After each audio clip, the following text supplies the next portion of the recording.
Hello! ఈరోజు మీ అందరికీ నేను నా సీక్రెట్ హెయిర్ ఆయిల్ రెసిపీని చూపించబోతున్నాననమాట. సో, వీటి కోసం 1 కప్ ఫ్రెష్ అలోవెరా జెల్‌ని తీసుకోవాలి. 1 కప్ అలోవెరా జెల్‌కి 1 ½ కప్ ఆఫ్ కోకోనట్ ఆయిల్‌ని తీసుకుంటే సరిపోతుందనమాట.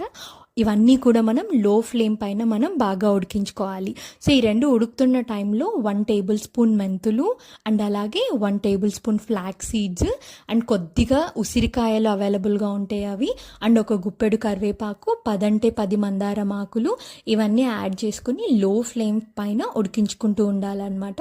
ఇవి ఉడుకుతున్న టైంలో మనకి మందార పూలు అవైలబుల్గా ఉంటే వాటిని కూడా వేసుకోవచ్చు అండ్ అలాగే కొన్ని గోరెంటాకులు ఒక గుప్పెడు సరిపోతాయి అన్నమాట. ఫైనల్గా డ్రైడ్ రోజ్మెరీ అనమాట. ఇది మీకు దొరికితే వేసుకోవచ్చు, లేదంటే లేదు.